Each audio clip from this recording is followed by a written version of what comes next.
진정한 소망이 되시고 또 생명이 되시고 행복이 되시는 우리 주님의 은혜와 평강이 예배하는 모든 성도님들 심령의 가정에 넘치시기를 축복합니다. 설 명절 행복하게 잘 보내고 계십니까? 명절에 가족끼리 모여서 서로 또 위로하고 위로받는 그런 아름다운 이야기들 많이 어떻게 나누고 계시는지,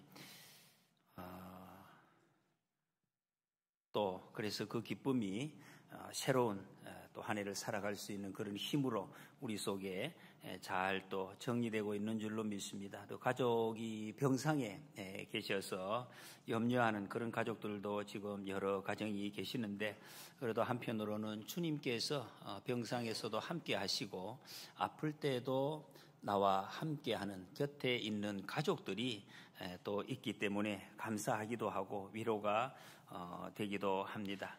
오늘 본문 말씀에 여전히 이 야곱의 가정에 대한 이야기가 계속되고 있습니다. 야곱의 가정이, 야곱이 결혼을 하고 이제 자녀들이 쭉 출생하는 그런 이야기입니다. 야곱이 결국에 12명의 아들을 낳게 됩니다. 이 야곱의 아들 12명이 이스라엘 민족을 이루게 됩니다.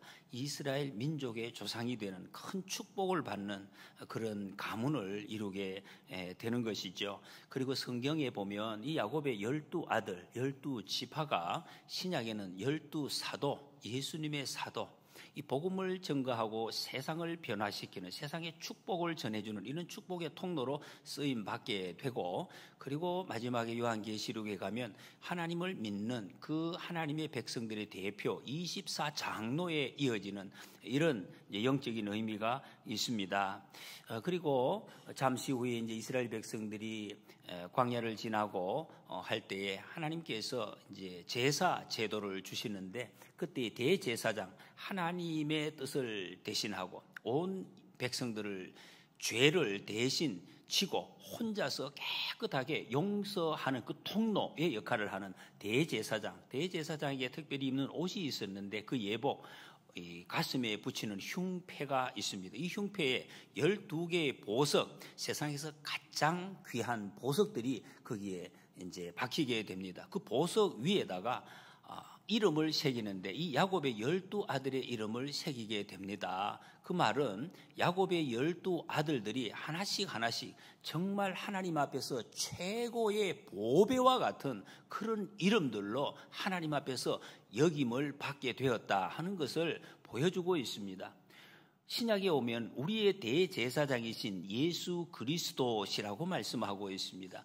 우리의 제사장이신 예수 그리스도의 그 예복 앞에 예수님의 가슴에 우리의 이름, 여러분들의 이름도 이렇게 보배와 같이 새겨져 있는 줄로 믿습니다. 그런데 이 야곱의 아들들의 이름이 태어날 때부터 그 태어남이 비상하고 자랄 때 그 모습이 정말 칭찬받을 그런 모습이었는가? 그러나 그런 것은 아니었습니다. 정반대의 모습이었습니다. 자랑스럽고 정말 대단한 기대가 되는 그런 아들들이 아니었다는 것입니다. 오히려 부끄럽고 참 허물이 많은 그런 아들들이었습니다. 어떻게 입에 올리기가 좀 어려울 정도로 그렇게 힘든 자녀들이었습니다.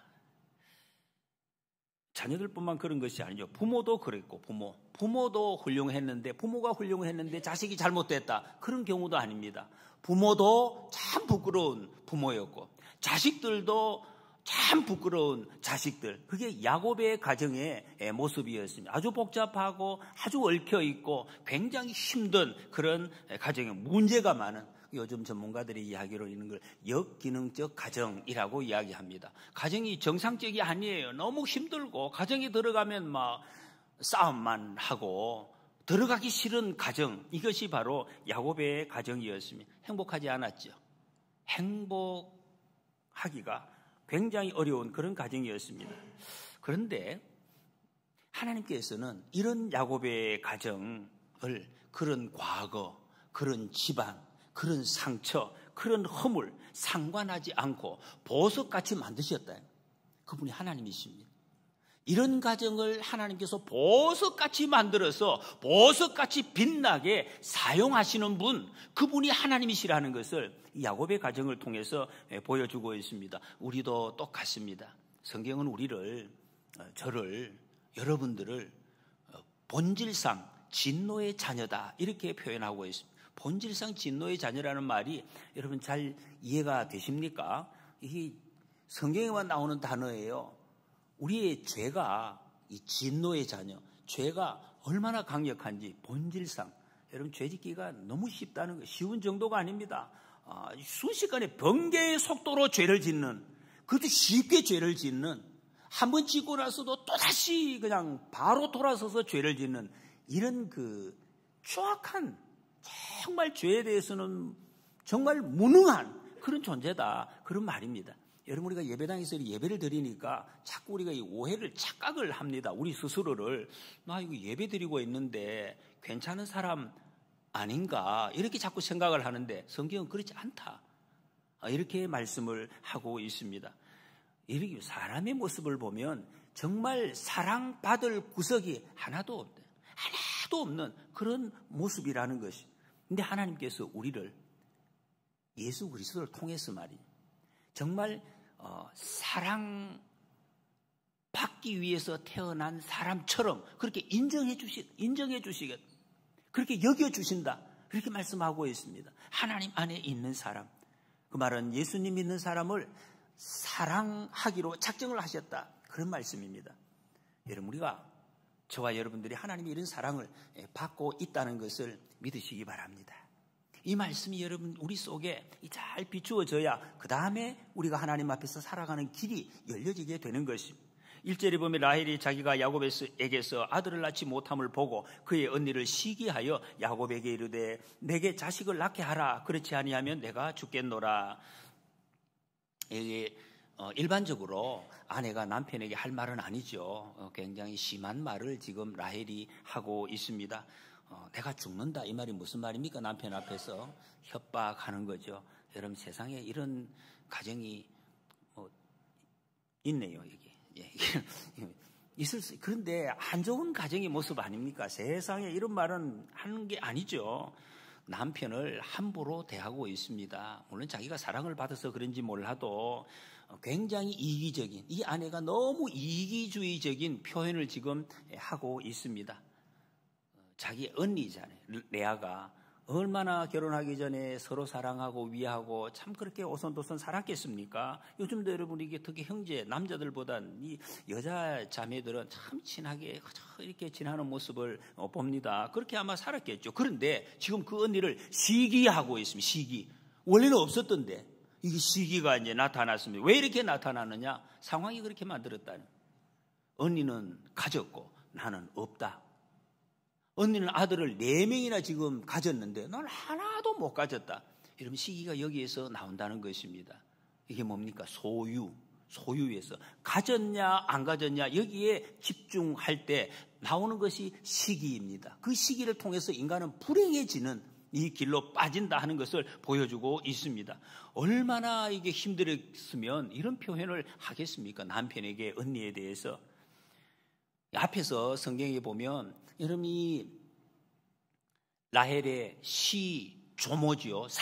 사라는 최소한 25년 이상 아들이 없었습니다. 기다렸습니다. 그런데 이런 표현이 크게 좀 한 번씩 나타났습니다. 시므 또 리브가는 20년 동안 그렇게 기다렸습니다. 근데 이 라헬의 경우 보면은 한 4년, 5년 정도입니다. 그렇게 길지 않아요. 그런데 이렇게 아주 심한 표현을 하고 있습니다. 언니는 가져있다. 그게 보이니까 사람이 비교가 되니까 이런 시기심이 나오고 있습니다. 여러분 소유가 이게 초점이 되면은 바로 사랑의 관계가 경쟁의 관계로 변하는 것을 여기서 볼 수가 있습니다. 여러분 우리에게는 주님이 함께 하십니다.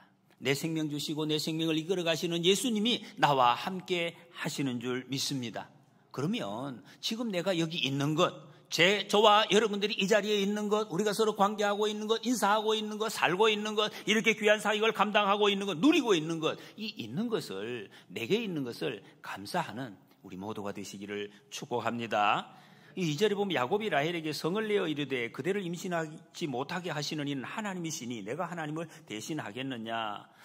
아내가 이렇게 반응할 때 남편이 이렇게 반응하면 되겠는가, 뭐 여러 가지 학자들이 보니까 반응이 있어요. 원래는 이러면 안 되는데 그냥 가만히 입 닫고 있어야 되는데 야곱이 이제 이렇게 무슨 반응을 합니다. 야곱이 많이 피곤했던 것 같아요. 여러분, 사람이 피곤하면은 이 평소의 반응과 달라집니다. 내 마음에 여유가 있으면 모든 것을 받아줘요. 그냥 귀엽게 받아주고 넘어갈 수가 있는데 너무 피곤했던지 라헬에게 성을 냅니다. 그렇게 사랑했던 라헬에게 성을 냈다. 임신하는 것은 하나님의 일 아닌가, 이렇게. 맞는 말이죠. 맞는 말인데, 맞는 말이라도 라헬에게는 참 힘든 말입니다. 하나님의 일인데 내가 어떻게 하란 말이냐, 그런 말이죠. 해결점이 없습니다. 여러분, 우리 인생에 내가 해결할 수 없는 것, 앞이 꽉 막혀 있다고 생각이 되는 것, 그때 어떻게 해야 되느냐. 인생에 막혀 있는 것이 있으면 여러분, 그 막힌 것을 풀어주시는 하나님 앞에 나아가는 것이 그게 정답입니다. 우리 예배 드릴 때는 아는데 내 일상에서는 이것이 잘 생각나지 않는다는 것이면 하나님께 문제를 들고 나가요. 그런데 이게 굉장히 중요합니다. 이 순간에 하나님께로 나가느냐, 사람의 방법으로 가느냐, 이거에 따라서 그 이후에 엄청난 인생의 결과가 달라진다 하는 것입니다. 그런데 라헬은 지금까지는 하나님 앞에 나가지를 못하고 있습니다. 계속해서 남편만 바라보고 남편에게 나가고, 그리고 자기 방법대로 이제 일을 해결을 합니다. 3절에 라헬이 이르되 내 여종 빌하에게로 들어가라. 그가 아들을 낳아 내 무릎에 두리니 그러면 나도 그로 말미암아 자식을 얻겠노라. 우리가 보면 대충 이해가 됩니다. 그나마 라헬은 지금 다른 생각이 없어요. 아들을 얻는 거기만 초점이, 자기 여종을 자기 남편에게 들여본, 당신 여종에게 들어가시오, 이렇게. 얼마나 또 이상한 일입니까, 이게. 무시무시한 꼬이는 그런 일입니다. 여종을 통해서 아들을, 물론 당시에 그런 풍습은 있었습니다. 있었지만 정상은 아니에요. 비정상적인 것입니다. 그런데 야곱은 들어가라 하니까 말없이 들어가요. 또 따라갑니다. 그래서 아들을 낳았는데 단, 납달리라는 두 아들을 낳습니다. 이 단의 이름을 이렇게 짓습니다. 라헬이 억울함을 푸셨다. 내가 막 아들이 없어서 억울했는데 이 여종을 통해서라도 아들 얻었으니까 내가 좀 풀어졌다, 그렇게 말하는 거예요. 납달리 경쟁했다. 내가 경쟁해서 이겼다. 지금 뭘 이긴 겁니까? 그런데 뭐 그렇게 자기가 마음을, 이 자기의 마음속에는 한을 자기 아들의 이름에다가 이렇게 붙여가지고 지금 표현을 하고 있습니다. 참 많이 유치하죠, 여러분. 이렇게 언니하고 사이에 어떻게 이런 표현을 할 수가 있나. 그러면 그렇게 해서 그 라헬이 만족을 얻었는가? 못 얻었어요. 그렇게 만족 얻고 싶어서 이름까지 붙이고 고백까지 했는데 만족이 안 됐다, 이거예요. 만족이 없습니다. 왜 아들을 얻고 싶은 아들을 얻었는데 왜 만족이 안 될까요? 왜 안 됩니까, 여러분? 왜 가슴이 만족이 안 될까요? 네. 하나님으로 그 마음속에 충만하지 않기 때문에 그렇다는 것입니다. 여러분, 지금 라헬의 초점은 하나님이 아닙니다. 사람입니다. 여러분, 사람에게 초점이 맞추어지고 그 판단이 사람에게로 합해지면 꼭 이런 결과가 나옵니다. 조급해지고 결국에는 얻은 것 같은데 만족이 없습니다. 만족이 없어요. 얻은 것 같은데 만족이 없어요. 눈에 보이는 것 같은데 만족이 없는 것. 그러면 복음성가에 그런 자녀가 있죠. 사람을 보며 세상을 보니 만족함이 없었네. 나야 하나님, 그분만으로 나는 만족하겠네. 그렇게 고백을 하는 거예요. 하나님밖에 만족이 없습니다. 여러분, 중세 시대에 예배당이 막 교회가 부흥되고 예배당이 엄청나게 거대해졌습니다. 거대. 우리 종교교육지 이제 장로님하고 가기를 막 어마어마하다면, 그림으로 보면 어마어마한 교회 막 계급주의, 권위주의, 이런 것이 시대를 암흑 시대로 만들었다. 그렇게 역사가들이 평가를 하고 있습니다. 그때 그 중세 시대에 정말 하나 불빛같이 비추어졌던 것을 우리는 종교개혁이라고 이야기합니다. 마틴 루터로부터 시작된 그 종교개혁 운동의 가장 핵심적인 정신이에요. 모든 사람들 한 사람 한 사람이 1대1로 하나님의 말씀을 통해서 만날 수 있다. 그 만남을 가져야 우리는 바른 진리의 길을 갈 수 있다 하는 그것입니다. 그럴 때 우리의 영혼이 성숙하고 성장이 있다. 자유함을 누린다. 그런 말씀. 거기서 행복이 있다는 것입니다. 행복이 없는 캄캄한 삶을 살아가는 사람들에게 진정한 행복을 갖다 준 그 길이었다, 운동이었다는. 여러분, 나는 행복해요 하는 복음성가가 있습니다. 주님 한 분밖에는 아는 사람 없어요. 가슴 깊이 숨어있는 주를 사랑하는 마음. 나는 행복해요. 죄 사함 받았으니. 나는 행복해요. 사랑이 샘솟으니. 이 세상 무엇이든 채우고도 남아요. 여러분, 이 고백이 우리 매일의 고백이 되시기를 축복합니다. 9절에 보면 레아가 자기의 출산이 멈춤을 보고 그의 시녀 실바를 데려다가 야곱에게 주어 아내로 삼게 하였더니, 레아도 또 욕심이 발동했습니다. 아들 많이 낳았습니다. 그런데 또 욕심이 발동. 자기의 그 비교, 경쟁하는 동생을 보고 자기 시녀를 또 남편에게 줍니다. 들어가라. 더 복잡해졌습니다. 이 가정이 지금 점점 더 꼬여가고 있습니다. 그 아들을 낳습니다. 두 아들을 낳는데 갓, 아셀. 갓의 이름 뜻은 복되다. 아셀은 기쁨이다. 아마 아들을 더 얻었으니까 내가 복되네, 내가 기쁘네, 이런 이름을 또 붙이게 됩니다.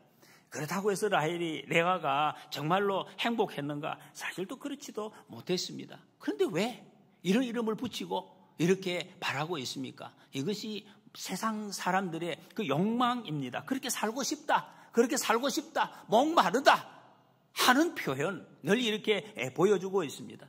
실제로 이미 야곱이 경험을 했습니다. 야곱이 자기가 축복을 얻겠다고 장자의 꾼을 빼앗고 아버지에게 축복을 받았는데 실제로 얻어진 것은 아무것도 없었던 것처럼 그 레아의 모습을 통해서 또 보여주고 있습니다. 여러분, 우리가 진정 정말 인생의 행복을 찾으려면 어떻게 해야 됩니까? 내 마음이 정말 행복합니다. 이 노래로서 끝나는 것이 아니라 정말 행복합니다. 정말 행복합니다. 이 고백을 할 수 있으려면 어떻게 해야 되겠습니까? 우리는 하나님, 행복을 주시는 하나님께로 나아가면 됩니다. 참된 행복이 있는 곳. 모세가 12지파를 이제 가나안 땅 들어가기 직전에 축복을 하면서 이렇게 말씀합니다. 신명기 33장 29절에서 이스라엘이여 너는 행복한 사람이로다. 여호와의 구원을 너같이 얻은 백성이 누구냐 그랬어요. 여러분, 하나님을 섬기는 사람, 하나님을 모신 사람이 가장 행복한 사람인 줄 믿으시기 바랍니다. 그래서 행복은 하나님밖에 없어요. 행복을 부어주시는 분이 하나님이시다. 부어주시는 분이 하나님이시다. 그 이유 같은 말씀을 출애굽기 33장 19절에서 이렇게 말씀하십니다. 여호와께서 이르시되 내가 내 모든 선한 것을 내 앞으로 지나가게 하고 여호와의 이름을 내 앞에 선포하리라. 나는 은혜를 베풀 자에게 은혜를 베풀고 또 긍휼히 여길 자에게 긍휼을 베푸느니라고 말씀하고 있습니다.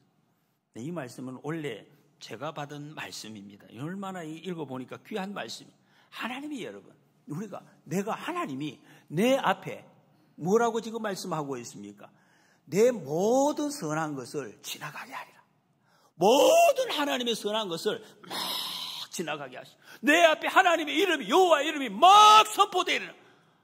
여러분, 하나님 이름이 선포되고 모든 좋은 것이 도부 선한 것이 막 지나가게 하시고 은혜 베푸시고 긍휼을 베풀어 주신, 더 이상 부족함이야. 이게 행복의 최극치의 상태를 말씀하고 있어요. 하나님께서 택하신 백성들, 저와 여러분들에게 약속해 주신 말씀입니다. 할렐루야. 여러분, 이 말씀을 이렇게 약속해 주십니다. 근데 14절에 보니까 밀 거둘 때 루벤이 나가서 들에서 합 한 채를 얻어 그의 어머니 레아에게 드렸더니 라헬이 레아에게 이르되 언니의 아들의 합 한 채를 청구하노라. 또 새로운 또 사건이 발생을 합니다. 밀 거둘 때 한 5월 6월쯤 이제 됐을 때입니다. 밀을 거둘 때 루벤이 지금 나이를 성경이 정확하게 나왔지는 않아요. 그러니 계산을 하면 약 한 8살 그 내외 정도 그때 됐을 때입니다.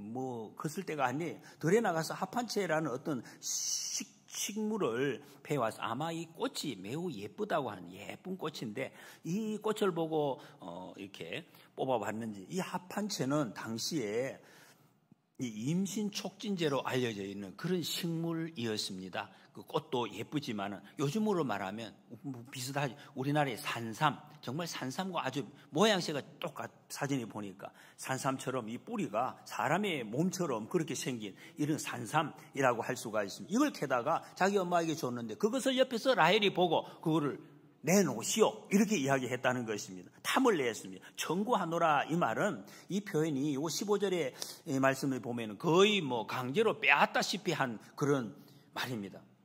내놔라.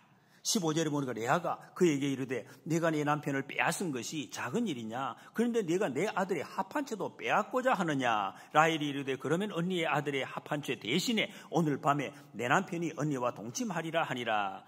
여러분 이게 무슨 말인지 아시겠습니까? 지금 레아가 라헬 보고 니 왜 내 남편 빼앗았느냐 이렇게 이야기합니다. 이게 맞는 일입니까?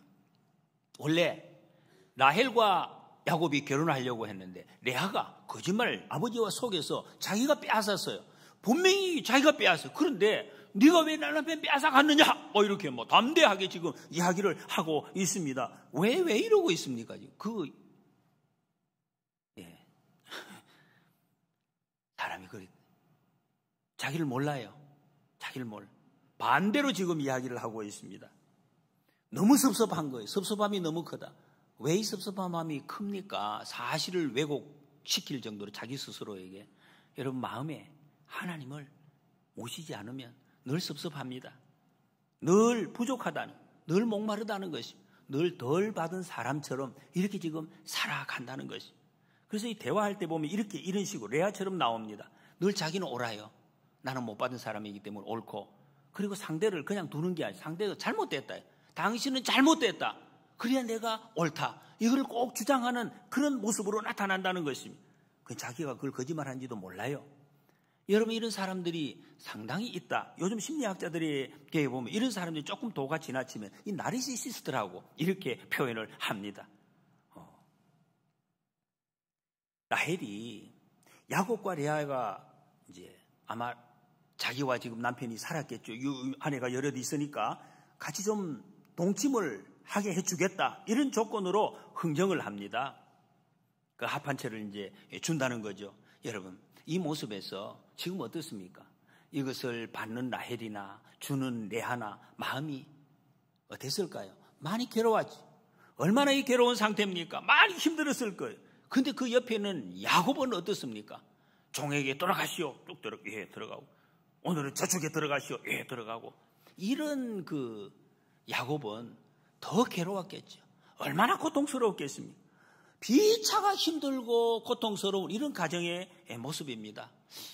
이 성경 말씀이 지금 너무 조금 힘든 지금 상황이 벌어지고 있어요.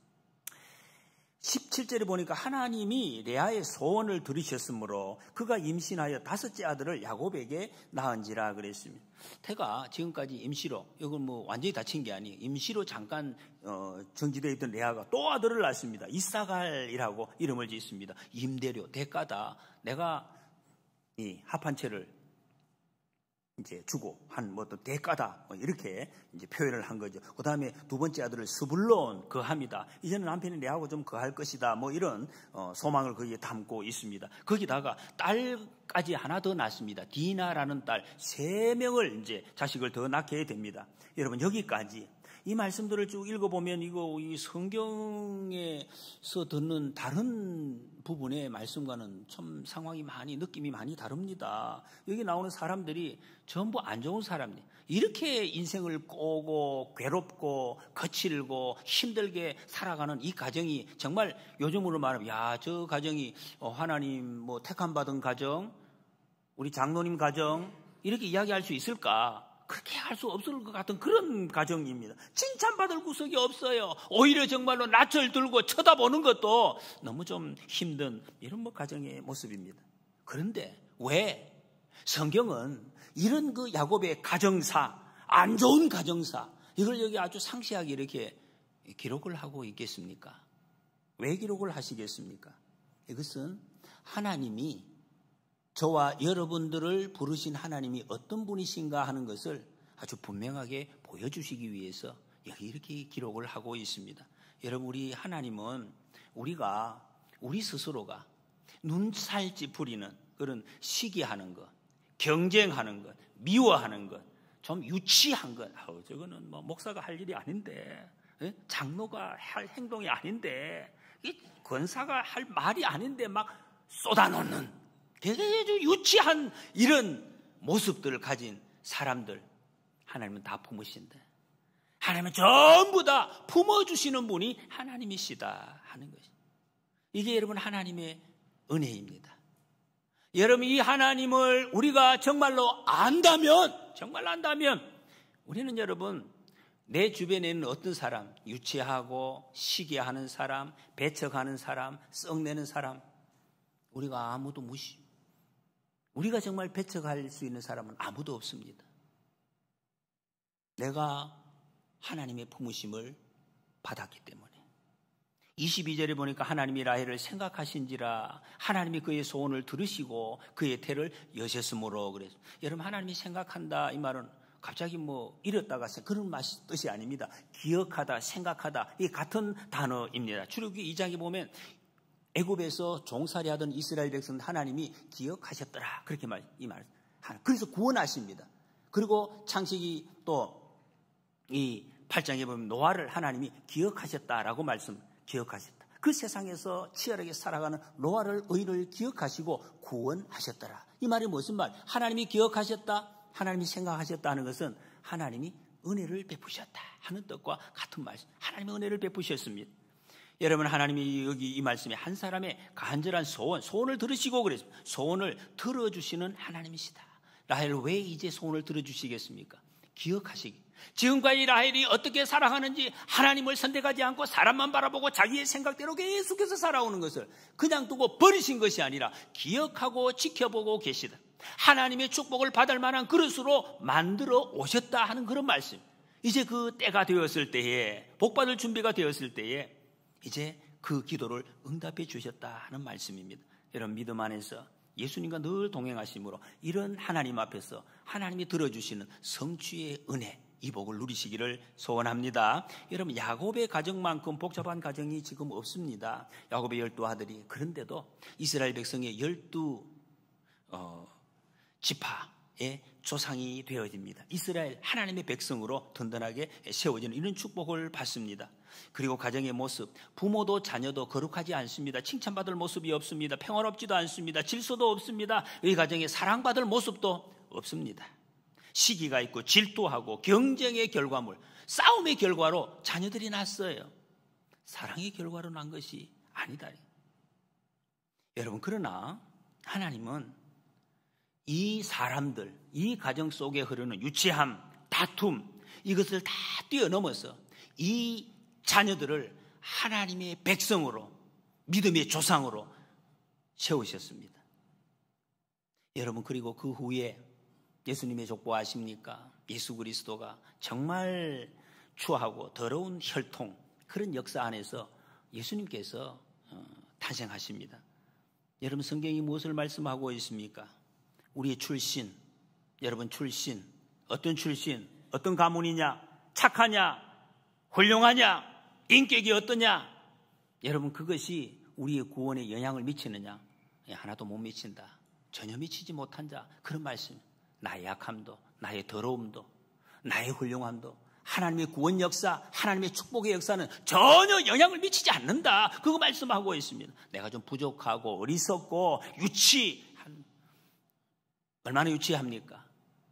뭐 이런 다른 사람 묻지 말고 저 자신을 제가 바라보아도 정말 제 혼자서 막 눈 감고 뜨기가 싫을 정도로 정말 유치한 이런 모습이 내 속에 있는 것을 매일 봅니다. 이런 더러운 인간을 하나님께서는 선택해 주셨다. 그래서 여러분, 그런 것, 사람 속에 있는 이런 유치하고 더러운 것 때문에 우리의 구원이 좌우되지 않는다, 이런 말씀 얼마나 감사합니까, 여러분? 그래서 주님께서 담대하게 하나님 앞에 나가라, 그렇게 말씀하고 있습니다. 무엇에 의해서 좌우되는가? 무엇에 의해서? 하나님의 약속, 하나님이 약속하셨기 때문에 주 예수를 믿으라. 그리하면 너와 내 집이 구원을 받으리라. 그 약속하셨기 때문에, 하나님이 하신 약속 때문에 우리는 구원받고, 주님의 그 약속 때문에 우리는 하나님의 복을, 하나님의 행복을 누릴 수 있는 자격을 얻는 줄 믿으시기 바랍니다. 여러분, 우리 연약한 미련함이 아닙니다. 우리의 이런 약함이 하나님의 신실하신 그 약속의 축복에 전혀 영향을 미치지 못한다는 것입니다. 그러면 여러분, 그럼 우리가 할 일이 뭡니까? 전혀 영향을 못 미쳐요. 내 행동이 전혀 하나님의 축복에 영향을 못 미치니까 그냥 있죠. 우리는 아무것도 할 게 없어요. 아무것도 할 게 없어요. 그냥 졸고 놀고 쉬고 그냥 마음대로 그냥 나오는 대로 다 하면 되겠네. 그렇습니까? 그렇죠. 성경은 그런 말씀 하지 않습니다. 여러분, 이 사실, 하나님이 나를 사랑하신다, 하나님의 이 사랑을 알면은 그 사랑이 우리를 그냥 그대로 두지 않으신다고 말씀하고 있습니다. 고린도후서 5장 14절에 그리스도의 사랑이 우리를 강권하시는도다. 우리 요거 좀 졸리시죠? 같이 한번 읽어보시겠습니다. 시작. 그리스도의 사랑이 우리를 강권하시는도다. 아멘. 네. 그리스도의 사랑이요, 우리의 연약함, 비굴함, 유치함, 어리석은 판단, 이것을 그냥 그대로 두지 않는다는 것이 강권하신다. 강권이 뭡니까? 강권. 여러분, 이거 사실은 쉽습니다. 사랑하는 것을 한번 생각해요. 사랑하는 사람 앞에 서면 어떤 마음이 드는가 하면, 어떤 강한 마음이 드는, 좀 내 행동을 최고의 행동으로 보이고 싶고, 가장 아름다운 말을 하고 싶고, 가장 멋진 표정을 짓고 싶은 것, 이거는 모든 사람들의 정상적인 마음입니다. 그 사랑이 나를 강권한다, 이런 말씀입니다. 여러분, 하나님께서는 우리 인생을 책임지십니다. 그러나 우리의 삶이 무례하게 가도록 내버려 두시지 않습니다. 그래서 우리는 하나님 앞에 나갈 때 경외함으로, 두렵고 떨림으로, 사랑으로 나가는 것입니다. 말씀을 정리합니다. 여러분, 우리의 불행한 환경, 불행한 부모 밑에서 태어난 것, 그것은 우리의 불행이 아닙니다. 그러므로 그런 것 때문에 여러분, 상처받는 것은 어리석은 것입니다. 상처받지 마시기 바랍니다. 이것이 하나님의 구원 역사, 축복의 역사를 막지 못한다는 것입니다. 부족하고 많은 문제가 있는 환경에서 태어난 야곱의 자녀들을 하나님은 보석같이 만드시고 사용을 하셨습니다. 이것이 복음입니다. 여러분, 하나님의 사랑을 받은 우리는 보이는 소유에 집착하지 마시기 바랍니다. 그래서 경쟁하고 전쟁하는 이런 삶을 살지 마시고, 나를 사랑하셔서 십자가에 죽으시기까지 우리 죄를 용서해 주신 그 예수 그리스도의 사랑, 여러분, 그 사랑을 확인하시고 그 사랑으로 마음에 가득 채우시기 바랍니다. 그럼 그것이 우리에게 행복이 되고 세상에는 모든 사람들 받아줄 수 있는 그런 풍성한 삶이 우리에게 준비될 것입니다. 여러분, 그래서 우리 예수님 이름 부르는 것 중요합니다. 내가 부르는 것, 나 혼자 부르는 것. 여러분, 연휴 때 며칠 남았을 때 다시 한번 불러보시기 바랍니다. 혼자 있을 때 예수님 이렇게 불러보시기 바랍니다. 한번 연습해 보실까요? 예수님. 여러분, 정말 예수님 이름 부르시기 바랍니다. 예수님의 이름을 내가 부르지 않고는 세상을 이길 수가 없습니다. 진정한 행복을 우리는 누릴 수가 없다는 것입니다. 그래서 하나님의 모든 선한 것이 그 은혜로 내 앞에 계속해서 지나가고 내 속을 가득 채우시기 바랍니다. 그래서 내가 진정한 행복을 이 땅에서 누리시고, 그리고 가족들, 다른 이웃들에게 흘려보내는 축복의 통로로 살아가시기를 축복합니다.